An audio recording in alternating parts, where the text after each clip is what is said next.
Today we are going to study English grammar, lesson number 23, vocabulary. Okay, so what we are going to study vocabulary, one word substitution.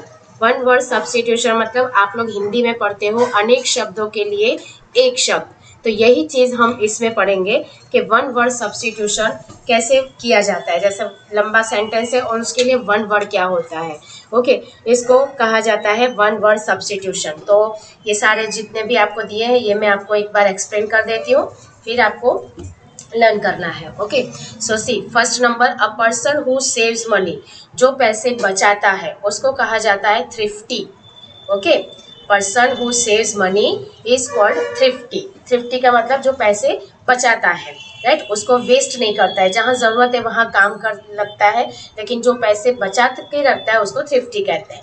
A person who can read and right, जो सिर्फ पढ़ सकता है और लिख सकता है उसे कहते हैं literate.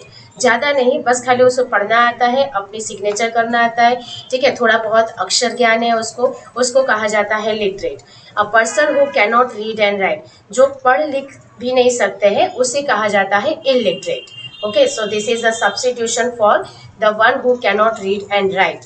Okay, illiterate. A person who travels on foot, जो पैदल चलकर अपनी यात्रा तय करता है या थोड़े दूर चलता है उसे कहा जाता है पेडेस्ट्रियन, है ना। हमारे फुटपाथ जो बने होते हैं उसे भी पेडेस्ट्रियन कहा जाता है।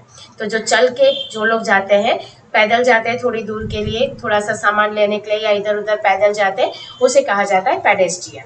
अ person who is proficient in many languages, जिसे बहुत सारी लैंग्वेजेस आती हो और वो उस लैंग्वेज में माहिर हो, है ना, एक्सपर्ट हो, तो उसे कहा जाता है लिंग्विस्ट।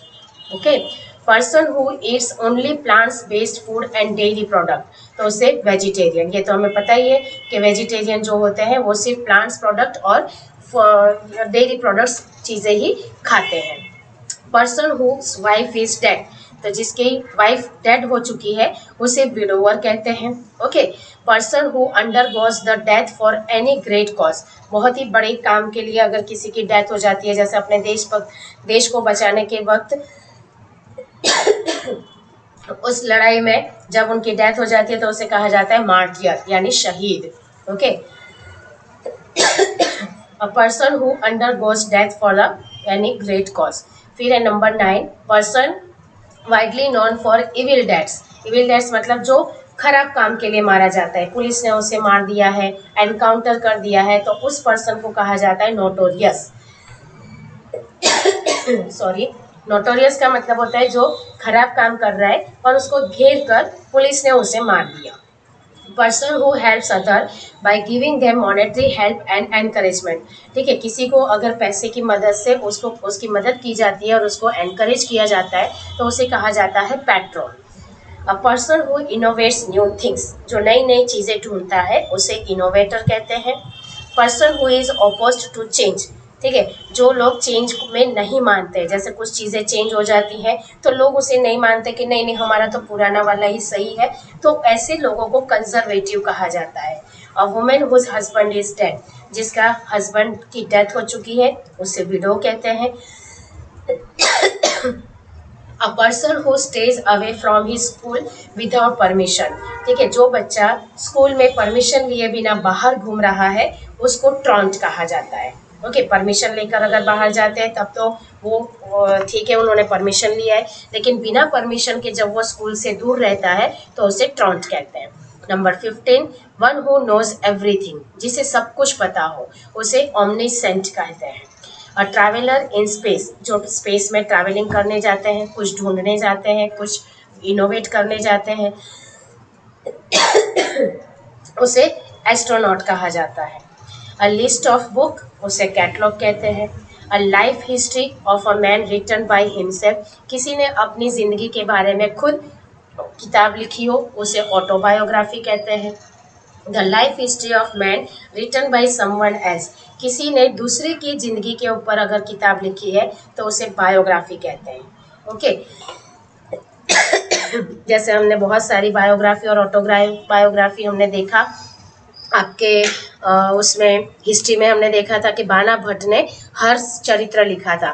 बाना भट्ट ने हर्ष वर्धन के ऊपर उनके लाइफ में जो जो भी हुआ था उसके बारे में उन्होंने एक बुक लिखी थी जिसका नाम था हर्ष चरित्र। तो वो बायोग्राफी हो गया। और हर्ष ने खुद के ऊपर भी एक वॉल्यूम लिखी थी, खुद की जिंदगी के बारे में एक किताब लिखी थी, तो उसको कहेंगे autobiography. Okay. Number 20, a disease which spread by contact. Contact में आने से जो डिजीज फैलता है उसे कहते हैं infection. A disease which spread over a huge area, जो काफ़ी एरिया में फैल चुका है। जैसे कि अगर एक छोटा सा शहर है, उस पूरे शहर में अगर एक ही बीमारी सबको लग गई है तो उसे कहा जाता है एपिडेमिक। ये सिर्फ उनके शहर तक ही रहता है, दूसरे शहरों में नहीं फैल पाता है। ओके, तो इसको कहते हैं epidemic. One who lives in solitude, जो अकेले में रहता है। जैसे बहुत सारे ऋषि मुनि होते हैं जो अकेले में जंगल में जाकर तप करते हैं, तपस्या करते हैं, राइट, तो उसे कहा जाता है रिक्लस, राइट। अब हम चलते हैं 23 पर। 23 में यहाँ दिया हुआ है one who is very selective in one's taste, जो अपने टेस्ट में, यानी कोई भी चीज़ हो, चाहे वो कपड़े पहनने की बात हो या फिर शूज़ या चप्पल्स की बात हो, ठीक है, या कॉस्मेटिक आइटम्स की बात हो, या तो फिर यूज़ करने वाली बैग की बात हो, तो उनका एक अपना अलग टेस्ट होता है। वो किसी का नहीं सुनते हैं, सिर्फ उनको जो पसंद आता है वही वो यूज़ करते हैं, तो उसको कहा जाता है fastidious, right. One who act against one's religion, अगर कोई किसी के रिलीजन के खिलाफ बात करता है तो उसको कहते हैं heretic, right. Incapable of being avoided, जिस चीज को टाला नहीं जा सकता उसे कहते हैं इनएविटेबल, जिसे हम चाह कर भी रोक नहीं सकते, टाल नहीं सकते, चलो आज नहीं कल कर लेंगे, तो उसे कहा जाता है inevitable. The animals of a certain region, कुछ एनिमल्स जो उसी रीजन में रहते हैं उसे कहते हैं fauna. And soldier who fight on foot, जो सोल्जर पैदल चलकर लड़ाई करते हैं। जैसे आपने देखा होगा कि जब युद्ध होता है तो बहुत सारे सैनिक जो पैदल चलकर लड़ाई करते हैं, ठीक है, तो उन्हें कहा जाता है infantry. Okay. One who cut precious stones, जो बहुत ही कीमती पत्थरों को काटते हैं उसे कहा जाता है लैपिडिस्ट, राइट। वो पहले उसमें से रॉक में से उसको काट कर लाते हैं, फिर उसमें से मेटल्स को अलग करते हैं, स्टोन्स को अलग करते हैं, उन्हें कहा जाता है लैपिडिस्ट। अ हैटर ऑफ वुमेन काइंड, ठीक है, जिसे वुमेन नहीं पसंद है, राइट, उसे कहा जाता है misogynist. And a person who looks at the bright side of the things, जो लोग सही पॉजिटिविटी को ज़्यादा देखते हैं उसे कहा जाता है ऑप्टिमिस्ट। ओके। अब यहाँ पर हमको कुछ फ्रेजल वर्ब्स दिए गए हैं। फ्रेजल वर्ब जो है यहाँ पर आपको इसके मीनिंग भी दिए गए हैं और यहाँ सेंटेंसेस भी दिए गए हैं, तो हम लोग वन बाय वन इसके मीनिंग पढ़ेंगे, सेंटेंसेस तो आप उसी हिसाब से बनते हैं। फर्स्ट नंबर है अबाइड बाय। अबाइड बाय मतलब टू एक्सेप्ट एंड एक्ट, किसी चीज को अपना लेना और फिर उसके हिसाब से एक्शन में आना। अराइव एट, तो टू डिसाइड ऑन, यानी किसी चीज पर फैसला करना। अराइव एट मतलब किसी चीज पर क्या फैसला करना। बकअप, तो टू बिकम मोर चेयरफुल, बहुत खुश हो जाना। नंबर 4, कॉल अप, यानी कि कैंसिल कर देना। डिपेंड ऑन, किसी पर भरोसा करना, किसी पर रिलाई होना, किसी पर ट्रस्ट करना। नंबर 6, इंक्वायर आफ्टर, यानी टू आस्क फॉर इंफॉर्मेशन, किसी जानकारी के लिए पूछना। गिव अप, यानी वो एक्टिविटी को स्टॉप कर देना, जो एक्टिविटी कर रहे हैं उसको खत्म कर देना। लुक आफ्टर, यानी किसी चीज़ का ख्याल रखना। मार्क डाउन मतलब टू रिड्यूस मार्क, मार्क को खत्म कर देना। पिग आउट मतलब to eat too much food, बहुत ज़्यादा मात्रा में खाना खाना, उसको कहते हैं पिग आउट। रैटल अराउंड, यानी टू बी लिविंग या वर्किंग एक्सेट्रा, ठीक है, हमेशा अपने कामों में उलझे रहना, उसको कहते हैं rattle around. Shy away, to avoid doing something, किसी चीज़ को न करना उसको कहते हैं शाई अवे। शाई का मतलब होता है शर्माना, शर्म के मारे बहुत सारी चीज़ें लोग नहीं करते हैं, तो यहाँ पर उसके लिए दिया गया है टू अवॉइड डूइंग समथिंग, किसी काम को अवॉइड करना, मना करना, ना करना। Tilt at, to attack somebody in speech और राइटिंग, ठीक है, टिल्ट एट मतलब to attack somebody in speech और राइटिंग, जब किसी ने कुछ लिख दिया है न्यूज़पेपर आर्टिकल्स में या मैगजीन में, तो उसके खिलाफ कुछ ना कुछ उस पर अटैक करना, उसके बारे में कुछ कमेंट पास करना।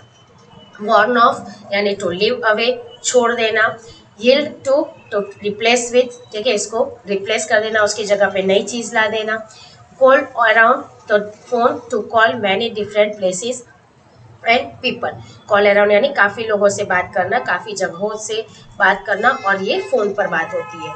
चीप इन तो टू हेल्प, किसी की मदद करना। ओके, फिर नंबर 18 है गेट अराउंड, तो टू हैव मोबिलिटी, यानी एक जगह से दूसरी जगह जाना। पास आउट टू फेंट, यानी चक्कर खा के गिर जाना। वर्क आउट यानी टू बी सक्सेसफुल, किसी चीज़ के लिए सक्सेस हो जाना। ओके, और अब नीचे कुछ वर्ड्स आपको दिए पजल्स में, इसके कुछ आंसर्स मेरे पास है और कुछ आंसर मेरे पास नहीं है, तो इसके लिए आप आंसर लिख लो कि one who doesn't see the brighter side of things, तो इसको कहा जाता है पैसिमिस्ट। ओके, इसका आंसर आएगा पैसिमिस्ट। इसके मैं आपको फोटो भेज दूंगी स्पेलिंग के।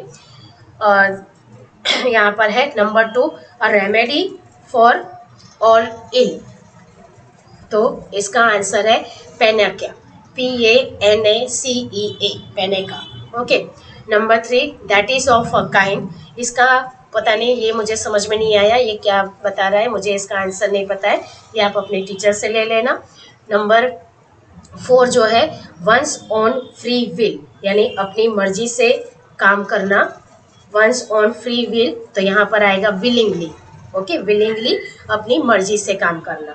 नंबर 5 है थ्रू विच लाइट कैनॉट पास, जिसमें से लाइट पास नहीं होती है, तो ये हमने पढ़ा था साइंस में, ओपेक, OPAQUE, ओपेक। ओके, तो इसका वन वर्ड ओपेक आएगा। नंबर 6 में 100 ईयर्स, तो इसका सेंचुरी। ओके, 100 साल पूरे होते हैं तो उसको सेंचुरी कही जाती है। अ पर्सन और thing of a foreign origin, अब इसके लिए मुझे ये करेक्ट आंसर नहीं मिल रहा है, तो ये आप अपने टीचर से लिखवाना, पूछ लेना, ठीक है। नंबर 8 भी complication compilation of meanings of words, ये भी मुझे इसका सही जानकारी नहीं मिल रही है। फिर नंबर 9 है अ चाइल्ड विदाउट पेरेंट्स, तो इसको कहा जाता है orphan. And which cannot be heard, तो इनऑडिबल, तो इसके आंसर मैं आपको व्हाट्सएप कर दूंगी स्पेलिंग के साथ। ये सारे आंसर जो मैंने आपको बताए ये सारे हमने पढ़ लिए। ओके, तो इसमें तो कुछ खास ज़्यादा नहीं था, इसमें आपको लर्न करना है सब 1 by 1, और इसका फिर हम लोग टेस्ट लेंगे। ओके, तो ये यहीं पर ख़त्म करते हैं, राइट।